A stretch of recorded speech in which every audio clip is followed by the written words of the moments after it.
everyone. Today we have our another new episode. This is 761 episodes, and you know that this is very important because today we have our great friend Mr. Mike. He is very popular engineer and transhumanist. He is very good friend of World Talent Economy Forum. Previously, they shared a case study in Malaysia with many students, and they are developing many interesting things. And specifically, we do discuss about navigating the economic singularity, which is very important. Already, we discussed with the University of Dhaka, IIT Kanpur, in Bangladesh engineering universities. They have around 100,000 students. We share our views about the concept and philosophy of Mr. Mike. So hopefully this session will be very important, especially for our audience. After this live, those who attend in the show, I request if you have any concept, if you have any idea, if you want to share your views, you can share your views with our great friend, Mr. Mike. So we have our other famous speaker, Mr. Jason and Luis. First, I would like to give chance, Mr. Mike. What you want to share? What about this navigating the economic singularity? Thank you, Dr. Sharif, for having me. I'm really looking forward to this discussion. I'd like to go over a few things. One will be basic what the economic singularity is. We want to make sure that everybody understands what that really means. Then we want to talk a little bit about what we in the Omni Futurist group are trying to accomplish. And then perhaps we can talk a little bit about some of our different approaches. What we're trying to do is decide what would be the best possible way to deal with the economic singularity. And we're always looking for new insights. So anybody who's listening after you hear our discussion, we are looking for anybody that has an idea that wants to write maybe a chapter. Send it in to us, and we'll have a review of that. That would be very good. So that's kind of an overview. I don't want to go on, but that's what I have in mind. Thank you, Mr. Jason. Yeah, the economic singularity. AI, in case you haven't noticed, has been moving fast. There's been a lot of recent,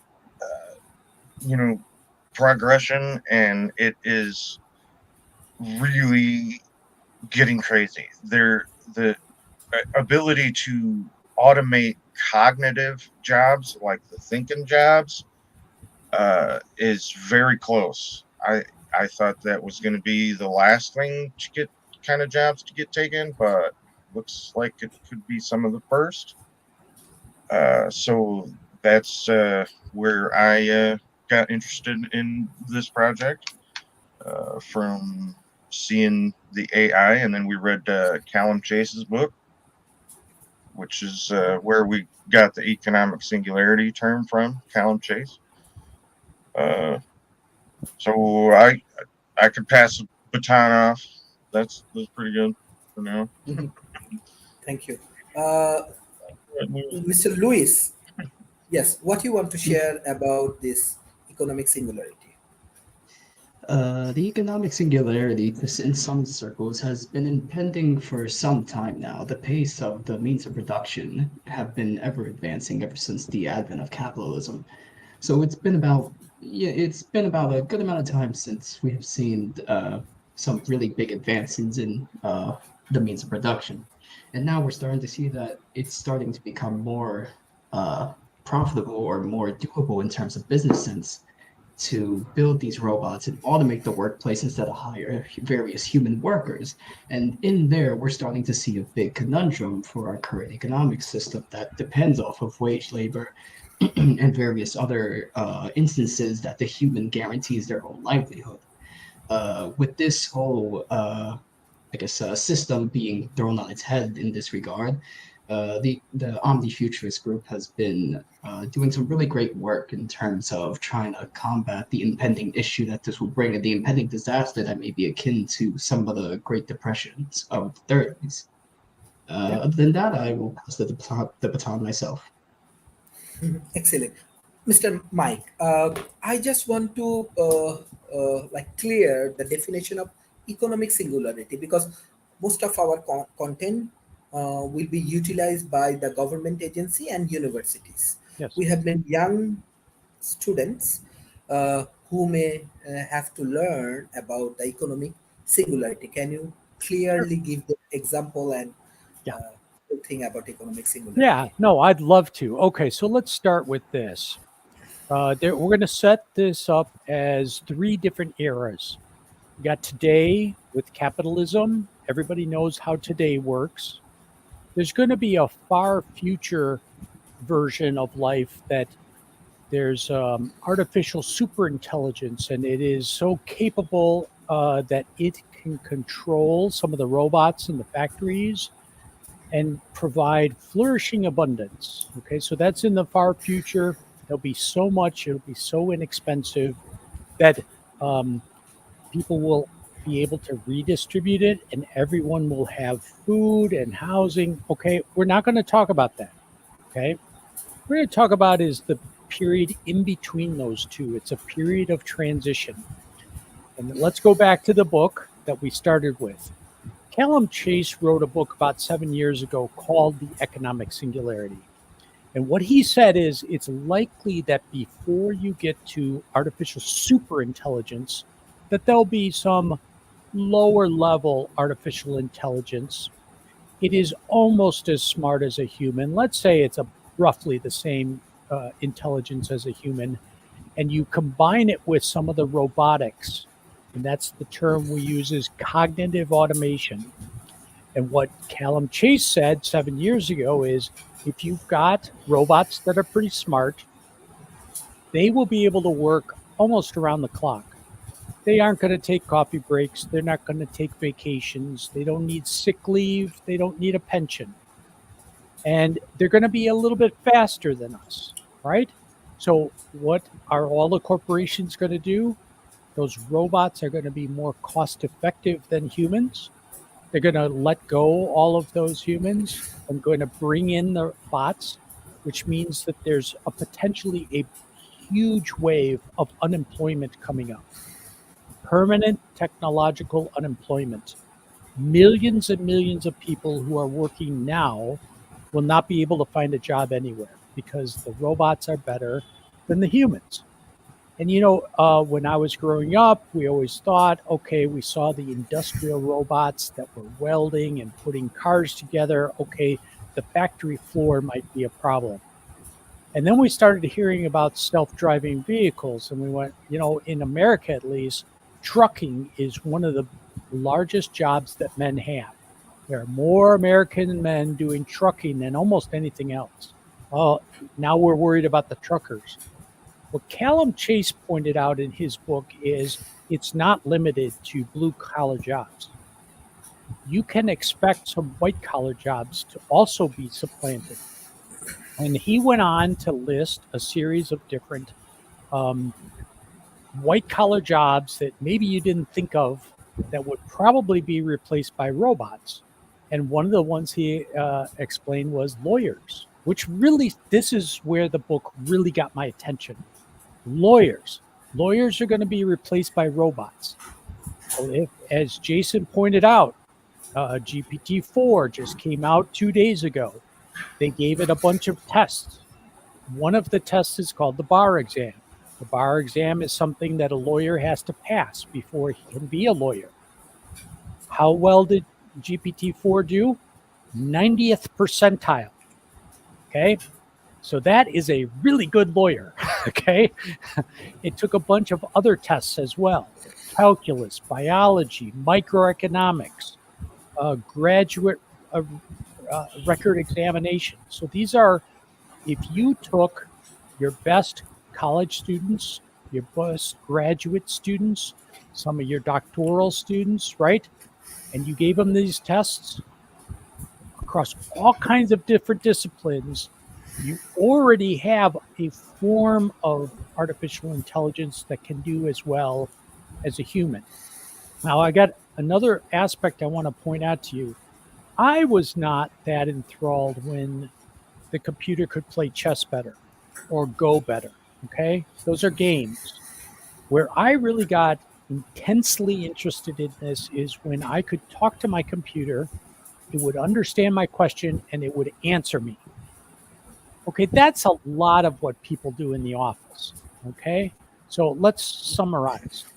The idea is that robots plus artificial intelligence, before we get to superintelligence, before we get to technological singularity, there could be an economic singularity, meaning millions of people, millions and millions of people lose their job as blue collar, pink collar, which is like retail, in shopping centers, right?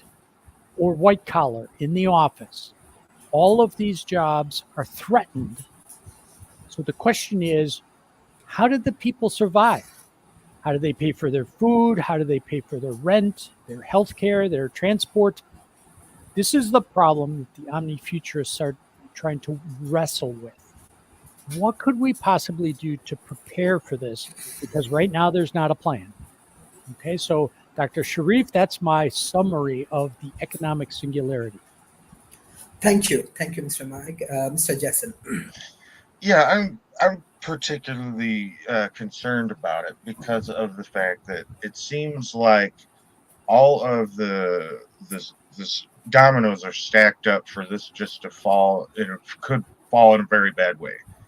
Uh, when when these cognitive AI reach a position to where they can take over a worker's job, um, it isn't a matter of being a nice guy or hey, maybe we'll figure something out.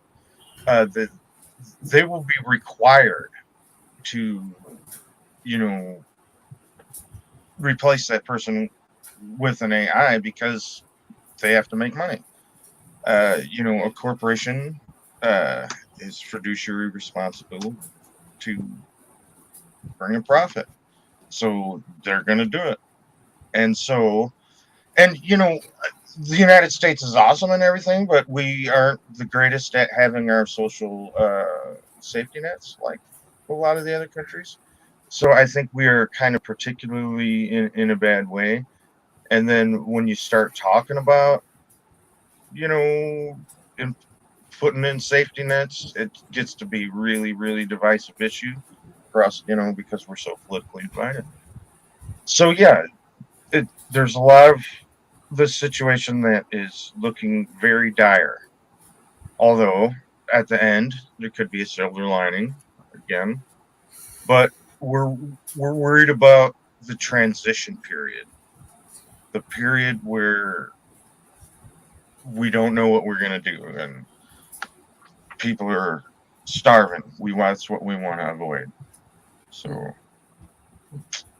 go ahead, Thank Liz. you. Yeah, Mr. Luis.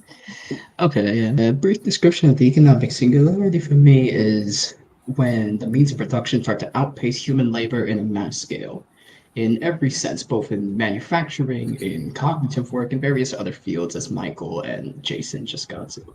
Uh, this is precisely an issue because, as we said earlier, typically within our country and within many others, it's looked upon to the individual to secure their own income, to secure their own living.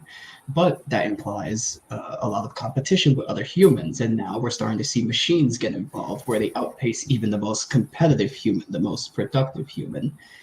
Um, like Jason said, this nation doesn't really do social safety nets or social programs. So this is a very dire impending situation, especially in places like the United States, where we already see 500,000 people homeless, many people go hungry, many people who are needlessly without health care and various other issues. Uh, with that said, guess I'll pass the baton there. Yeah. Mr. Mike, when you discuss about this improvement of AI and robotics engineering, I have few points. Number one, as we are World Talent Economy Forum strongly engaged with emerging economy, and if you see the two-thirds of the population, it's in Asia Pacific, Africa, and South America, and most of the country, if you see that the peoples. They are heavily dependent on the developed nations, Many of the people from emerging economy, they go there, they involve with lot of activities, not only white collar job, also blue collar jobs. So do you think if this AI and robotics improvement happen, so the people's example only from Bangladesh, I know more than 10 million people live outside, and foreign remittance is the key for our economic survival.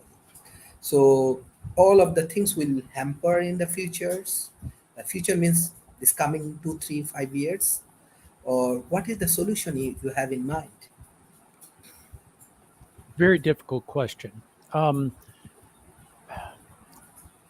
what I did with the Omni Futurist group is I did not want to presuppose what the solution should be.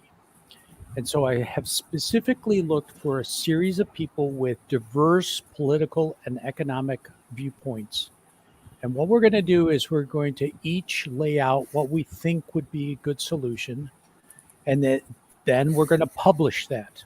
And one of the great advantages we just got is that we convinced Mr. David Wood to join us. And so he is one of the authors who is working on some of these solutions. So we're going to have a series of them. We're not going to judge them in advance. Okay. Once we have that description of a series of different types of solutions, then we're going to start evaluating those to see which probably has the best possibility of helping people through this very difficult transition. For instance, Louise tends to like the socialist approach. We have some folks who are anarcho-capitalists and libertarians. I am a distributist and I like technocracy.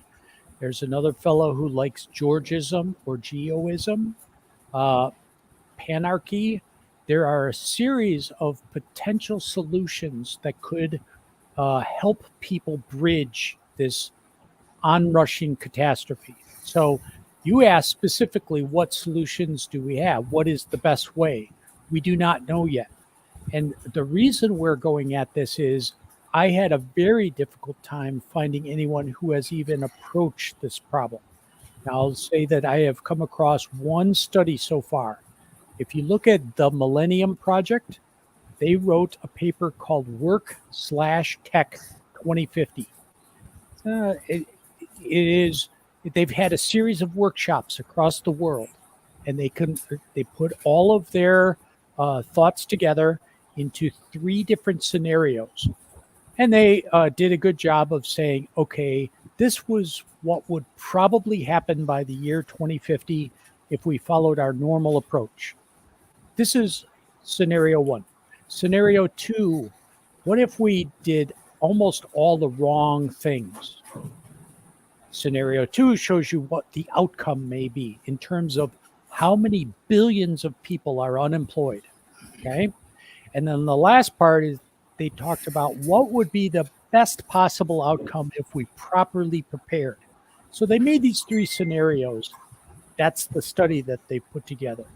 What I had trouble with is finding the concrete steps to actually enact the best possible. Okay. So it's something that we're going to be working on for a few years.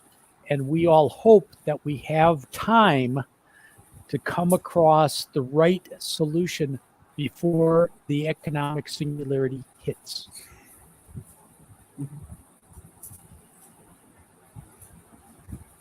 Okay, thank you, Mr. Jason. Yeah. But where I kind of come into this, I'll be honest with you. Might be sort of the slacker of the group in that sense that I don't really have a plan, so to speak. But I'm sort of a generalist coming in at it from a collective intelligence angle, and trying to set the stage. That's why we all chose different books, and maybe before we're done, we should maybe list out all the books that we got so far.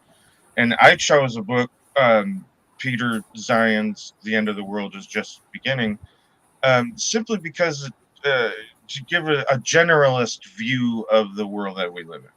So a place to start.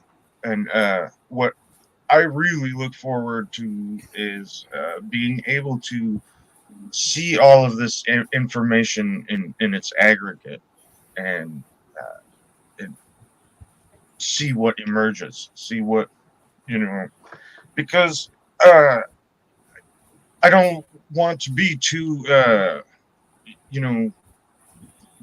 have my choice of what I think the plan is, beforehand. I really have no clue. This is a hard problem. So, I'm really, really looking forward to seeing all the evidence. And for those who want to join us, mostly one of the only things that we would ask is just that uh, you're able to just have a discussion without getting mad about stuff. Because I mean, we're going to be talking about all kinds of different stuff. I mean, socialism and capitalism and the whole spectrum. So we're really looking for rational-minded people who can have a good discussion. Hopefully, we can find the answer. Thank you, Mr. Lewis. Sure. As Michael DeVerde and Jason somewhat hinted to, my solution overall strategy would be socialism. Despite this controversial historical term, I think that that'll be an appropriate response to the impending economic singularity, because in this sense, it's not about who could compete with the machines, but who benefits from the machines at this point. It would be beneficial to see these machines run in a collective manner in a democratic fashion, under a planned fashion, through planned economics, and with the input of communities, various businesses, and various former workers. I think that the economic singularity is first and foremost a threat because of the methods of distribution under our current economic system, which, whoever owns the means of production, sees the funneling to the top of the chain in that regard, while the workers get mere wages or fractional payment or the various gig jobs and whatnot these days. So that's generally the strategy that I come from. I think that to implore this, we will need heavy political involvement, which, as many of you know, the USTP is a political party, not that it endorses any particular ideology. It's a very big tent ideology, is a very big tent party, though it is a rather forward-thinking party, one of the most forward-thinking in the United States, in my opinion. Okay, excellent. Mr. Mike, do you believe that, example, in South Asia, I know around 50 to 60% people actually youth. So what is your advice? How they can prepare themselves for job market? As you say, I'm concerned many of the people will be unemployed. So what is the future of these youth communities? Okay. Yeah. I've been thinking about that quite a bit. And so let me say first to everyone listening, just because Jason, Luis, and I are saying that there's a good chance that there may be no jobs in the future, you must plan as though there will be jobs and you will need to work. Okay. So, number one, always prepare yourself as best you possibly can to get a job that you enjoy, that can pay for your life.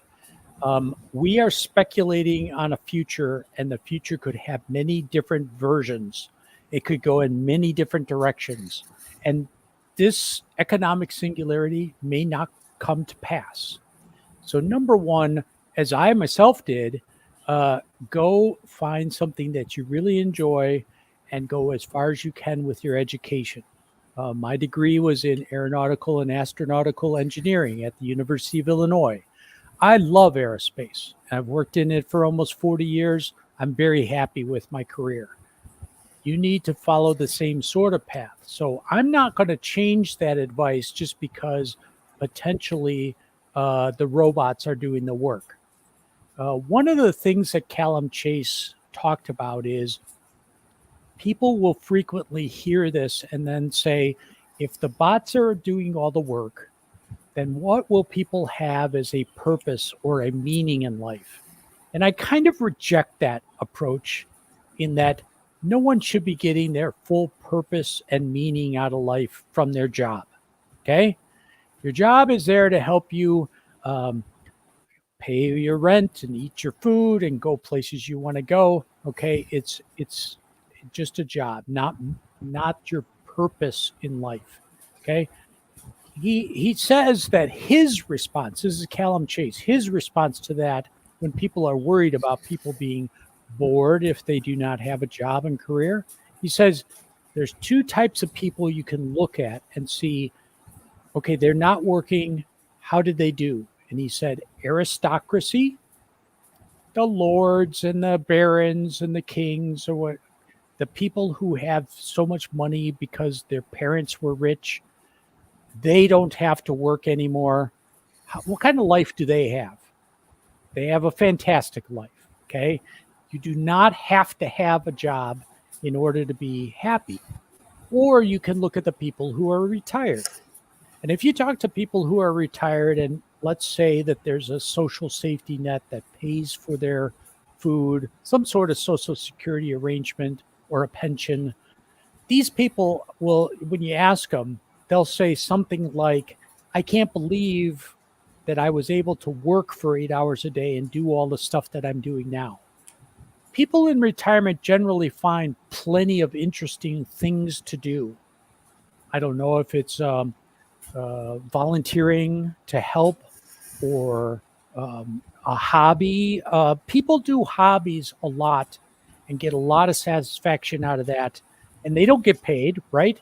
So I'm going to say to the youth again, study the stuff that you enjoy and try to just find your path through life. Okay. That doesn't change. Okay. If the jobs are all given to bots, you will still want that education. What did you learn in college? Okay. The things that you read, the things you were taught, these will all help you understand life. Okay. So, Dr. Sharif, that's my advice with this very heavy topic. Thank you, Mr. Jackson. Yeah, that's very good advice. I remember just the other day, me and Tom were talking on the show about how we worry that how when kids are learning today, because like we got GPS on our phone, and I seen this article where kids that grow up today don't really know how to read maps like they used to. So I would still advise people to learn them things because, like Mike said, it still helps you to understand the world in which we live in, and to you know to interact with people. I had to go through all these years of English class, even until I was a senior in high school. Boringest class I ever, I wasn't happy in English, but it's necessary. It's a good thing to do. It's needed.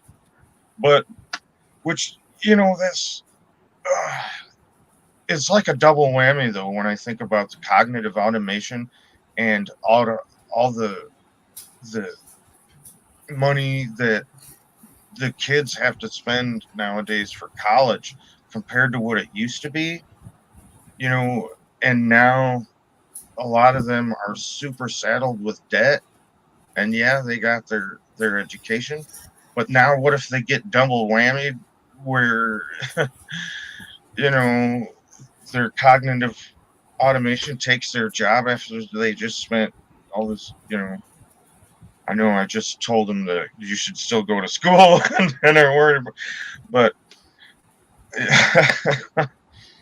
that's why we're worried about this. This could go south really bad. So we're trying to figure our way through it. Go ahead, Lewis. What do you think? Sure. This is a difficult question. What to do? What to suggest for the youth? I'm rather pessimistic, I'll be honest with you, in this regard, because I think that the youth needs to, as Michael DeVerde said, plan for your life. Aim for what you're passionate about, aim for what you like. But as Jason said, there's a lot of caveats that come with that, like the price of school, the price of tuition, the price of or the cost of living. Though it's imperative that the youth everywhere in the world get politically involved, because unless there is a massive change in the socio-economic manner in which we do stuff, things are generally seem to be generally getting worse, especially like Jason said, like with the youth and stuff like that. A lot of my generation and a lot of the generation before me are stuck in crippling debt, don't have health care. A lot of us are homeless and being tossed around the country here and there looking for jobs.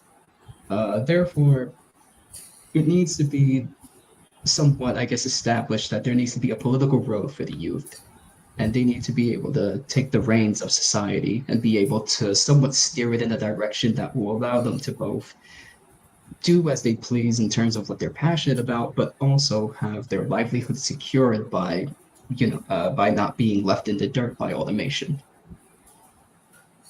Excellent.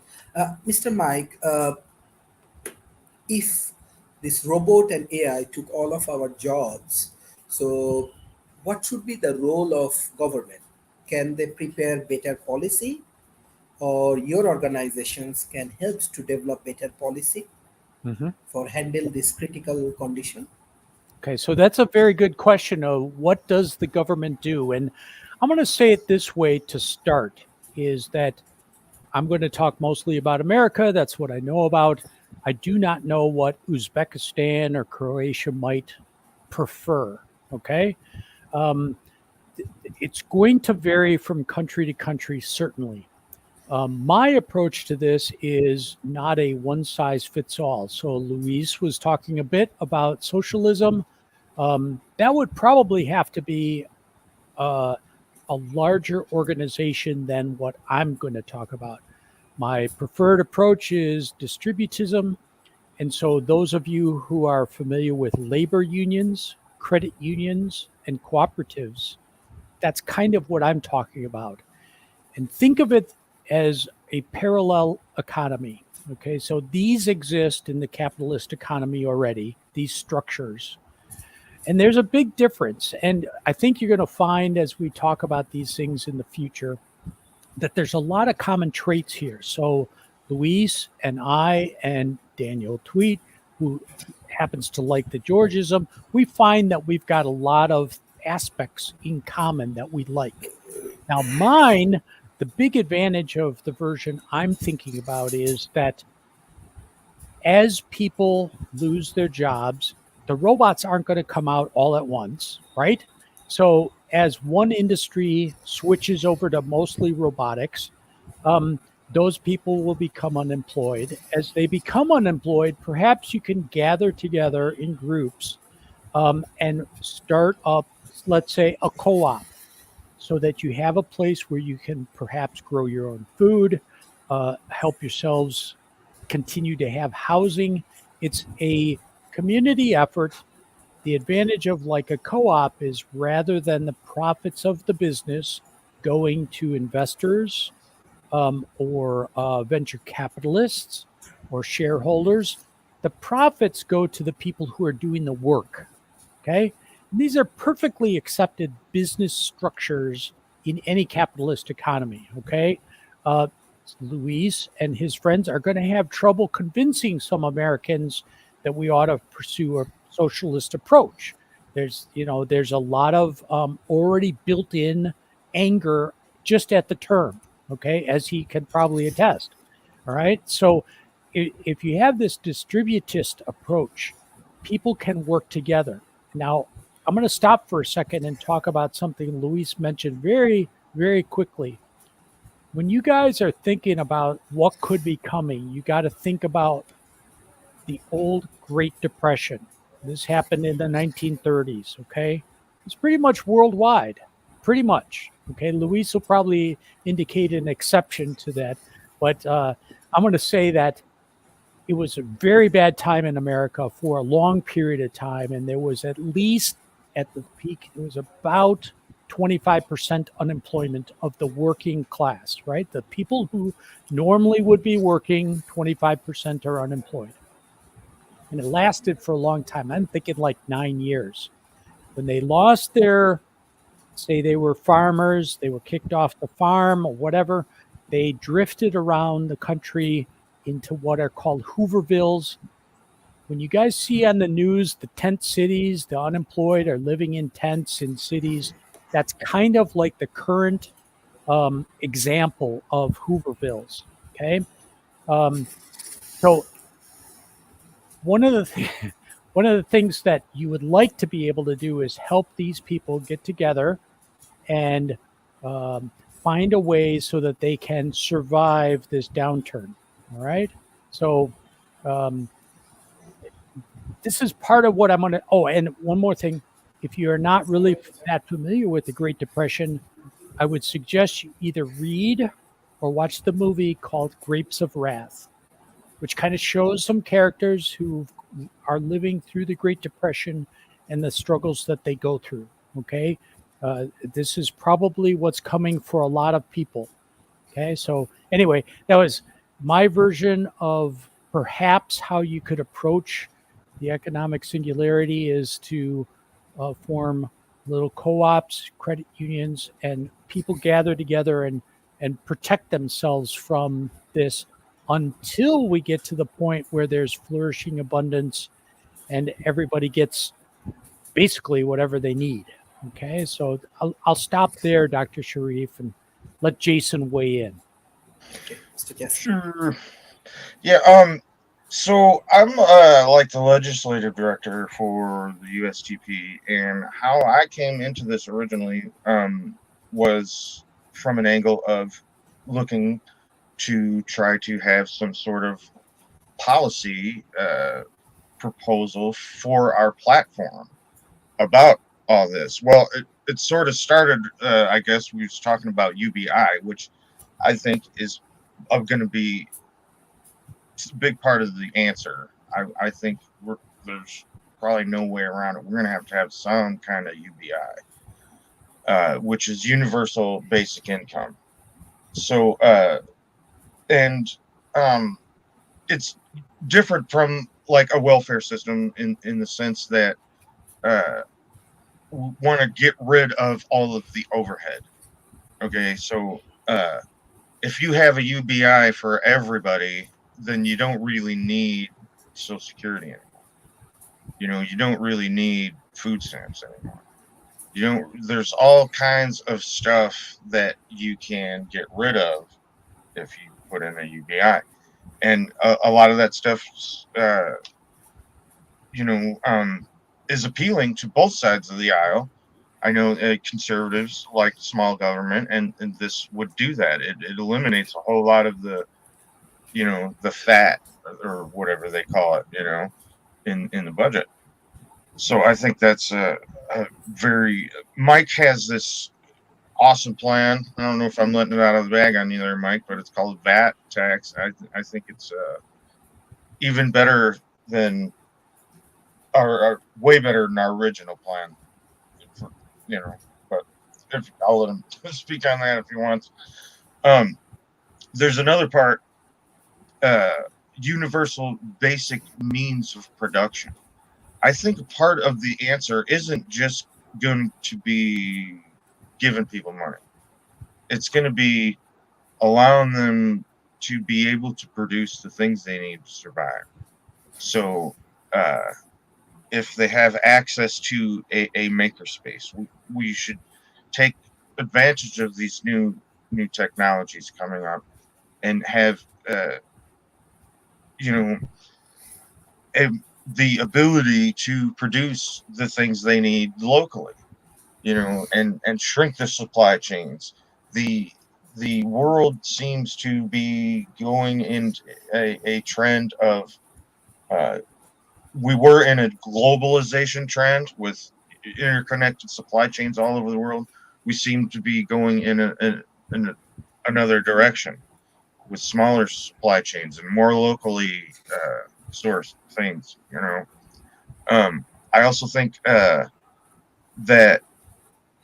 the housing is going to need to be regulated somehow. The fact that it's a commodity and that is it's causing a problem. So we need to be able to have some kind of universal housing And there are, we have, again, we can look to technology. There's smart cities. You know, when we say housing, we don't necessarily mean projects like in the inner city. We mean smart cities. There's other countries that have built these, you know, nice cities, and their celebrities in that country will live there because it's a cool place to live. So it isn't looked at like, oh, this is the slums or anything. It's normal, and you know, it can work. Um, and I think that along with this universal basic income and universal basic means of production, if you got something like baby bonds, to where that UBI starts when you're a young, you know, and then by the time you hit 18, you have some kind of capital.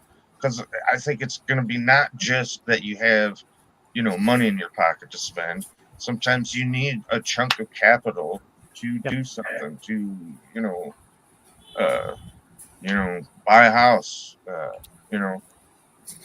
So, okay, I'm rambling a bunch of stuff. Well, let me jump in. Let me, Uh, Louise, before you take it, I want to answer a couple things that Jason just pointed out. Real quick, Dr. Sharif, the reason I didn't bring up government, because that was your direct question, is because I'm a little bit pessimistic about the American government preparing beforehand for this economic singularity. My country tends to be one that waits until there is a really serious problem, and then it starts thinking about kind of like, what's the minimum we can do? Okay. So I was talking about what people have to maybe do on their own because the government may not be there.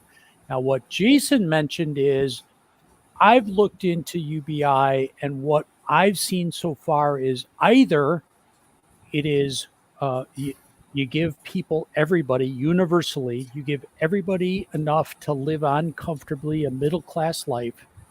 But then when you look at the numbers of people involved, it's too expensive.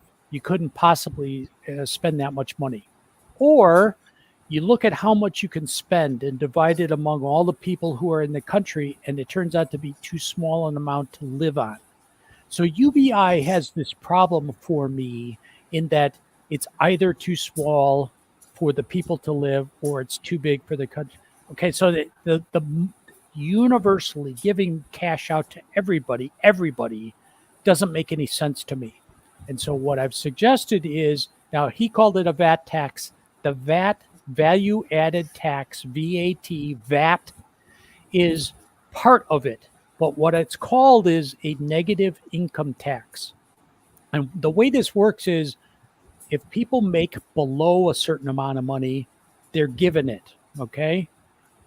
If they make more than a certain amount of money, I'm going to just make up some numbers. If somebody in America makes less than $30,000 a year, they're given an amount so that they're getting at least $30,000 a year. If somebody's making $60,000 a year or more, they start paying taxes on that $60,000 and up. Okay.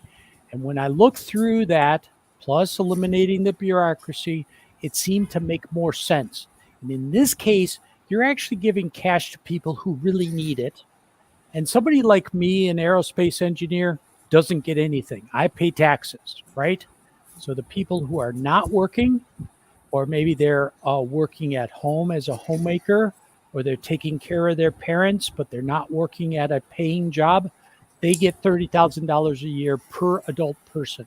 Okay, so I'm sorry that went on, but negative income tax, I don't like UBI. I don't think it's the right solution, and I'm not counting on the government providing an answer. So, Louise, please, it's your turn. Yeah.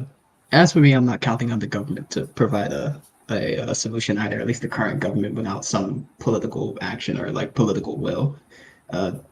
As we saw last year, the workers of the railroad industry went on strike and were struck down immediately by the government.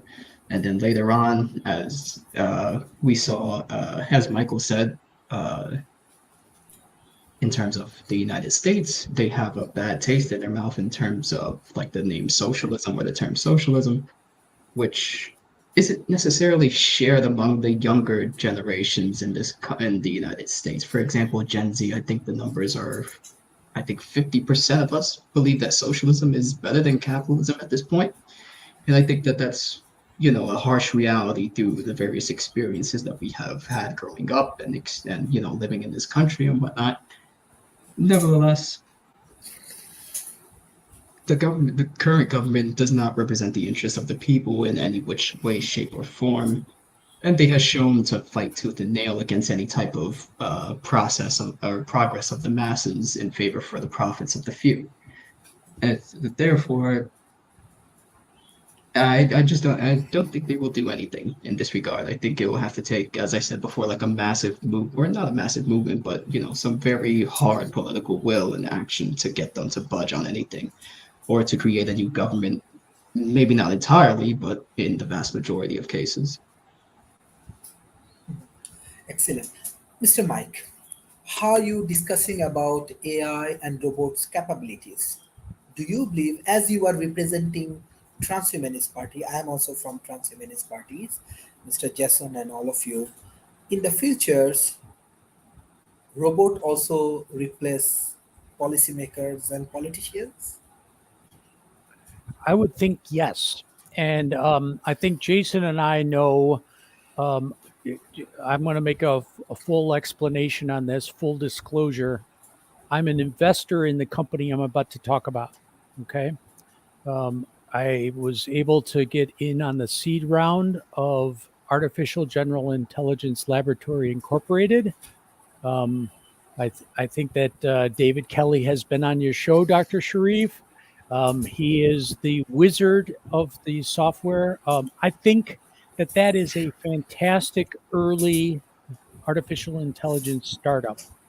And one of their goals is to be able to provide policy advice. Now, I mentioned that I like technocracy, distributism as an economic system. I happen to like technocracy for government. Okay. And so this is something that isn't shared with a lot of the people in my group. Most people in my group prefer something that is a democracy, right? Some form of like group think and representative democracy or pure democracy or liquid democracy. I'm not there. I really don't think that the people are able to select the best approach anymore. I think things are going to go too fast. If we talk about technological singularity, it's about things going faster and faster, much faster than people can keep up with. Okay? I mean, that's how you get to artificial superintelligence. Is the artificial intelligence is smarter than most people, so it can design a system that's even smarter than itself. And the concern is, of course, that it will continue to design faster and faster, smarter and smarter systems. So things are going to go very quickly, much quicker than people can adjust.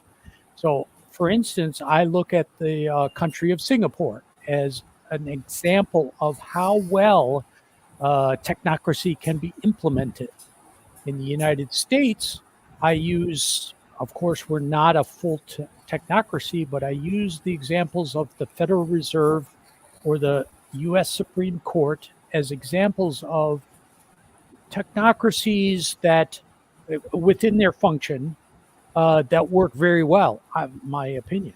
Okay, so I think that there is a good case to be made for government policy to be developed and implemented by perhaps artificial intelligence. Now, in a technocracy, that's actually a combination of human experts that work as a group. Federal Reserve, they're experts in the banking system. U.S. Supreme Court, they're expert at justice. And they get together. It's not one person.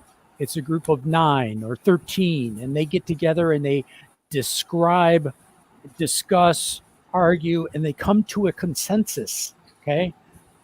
You got to have experts who are deciding what to do, not just the common man. I really don't think that for some of these critical decisions, those can be decided by normal, everyday human beings. It's beyond them now. That's my opinion.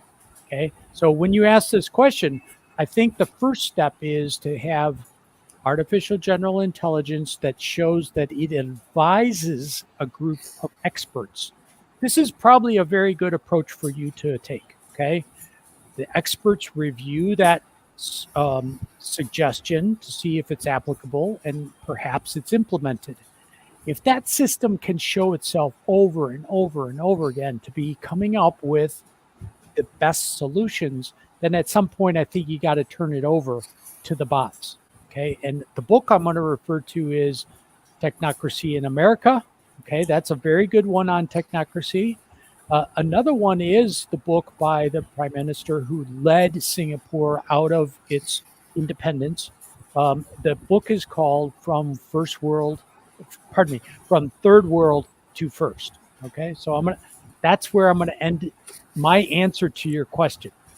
Thank you, Mr. Yeah, Jackson. I can add to that. That's exactly what I would like to do, and that is exactly part of what excited me and why I even took the spot of legislative director, because I exactly want to do that. Run policy through artificial intelligence and get more intelligent policy. And I'm hoping that when we're done here, we will run out whatever answers we get through, the most advanced system that we got at the time.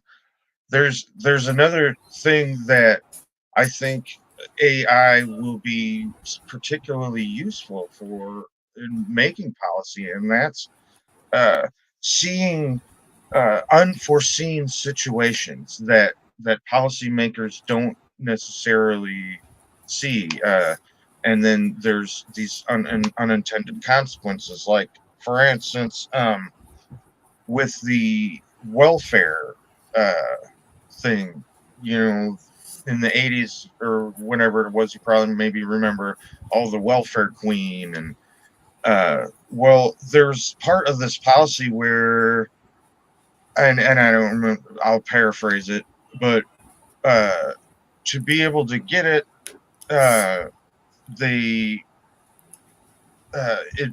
it had a deduction if you were married or something like that, and it inadvertently would cause people to be like not get married, and then they just move their boyfriend in and they'd live unmarried, and so it was, and then somebody would take that and say, oh, that policy is subsidizing single motherhood or something crazy like that, man. And so that's like an inadvertent, thing that happened just because of the policy was the way it was. They didn't obviously want to subsidize, single motherhood, but that's, I guess, sort of how it came out. So yes, totally want to use AI for policy. That's what we Excellent. Yeah. Mr. Lewis. Yeah. In terms of utilizing AI and other technologies for policymaking, in terms of socialism, this is a very interesting question due to the fact that in the 1970s, there was a socialist president in South America called Salvador Allende, who came up with a solution to economic plan, or the pitfalls of centralized planning, in terms of like what was witnessed in the Soviet Union and other socialist examples of the past, which utilized cybernetic technology and various factories connected to a computing hub to track production, track distribution, and modify those into accurate plans in regards to the production that went through the factories. In terms of AI, at the moment, I believe Walmart utilizes AI to negotiate for its for who they buy from, like their merchandise and their retailers.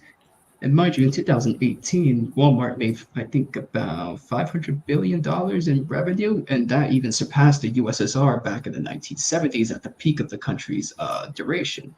So I think that in terms of economic planning, both in terms of like tracking production, allocation, etc., under a planned economy these days has an enormous amount of benefit versus it did in like excuse my language, but like the primitive days of the 1970s and 60s.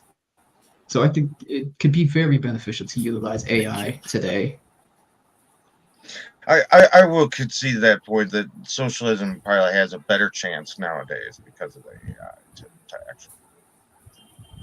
That's a big concession there, Jason. Congratulations. Okay. Mr. Mike, this is excellent discussion. We have a series with you, and I'm sure through this series, uh, our government agency, corporation, and academy, they really get a lot of benefits. I just want to share with you that World Talent Economy Forums, we are working with 5 different cities with 10 million people, and we are uplifting the 10 million peoples. Test and trial basis, we go with the public-private partnerships. We are helping these communities, and your things is very, very important, especially economic singularities. We are happy to implement transhumanist parties policy for a specific cities. We are happy to develop a transhumanist cities. So if you have any advice, guidelines, and anything, we are happy to work with you, collaborate with your teams. And I want to give special thanks to Transhumanist Party, and especially the concept you are developing, the economic singularity, which is important. And specifically, we shared this today's sessions with the Prime Minister, Chief Advisor, Public-Private Partnership Authorities, with universities, with largest corporations. So those who are observing today's sessions, you can learn the new things, and hopefully through this process, we can save our future economy and our future generations. Thank you everyone for joining today's session. Mr. Mike, what's your concluding remarks for today's session? Yeah, I would like to make sure that everybody knows that there's quite a number of additional approaches that we want to share with you in this series. We have already written about 8 different essays. So as we do another podcast, we'll introduce something besides socialism. We'll have Daniel come on and talk about geoism, panarchy. Perhaps we'll have a capitalist come in. So there's more to learn about this. And we're always looking for more insights. So if you're listening and you have an idea on how to approach this, please contact us. And I think that Dr. Sharif is including this in the notes. David Wood has a website, transpolitica.org. He has a page on there for us and a contact. So you can get in contact with me and let me know how you'd like to contribute. And again, Dr. Sharif, I'd like to thank you for hosting us today. This podcast has been fantastic, and I'm looking forward to the other series.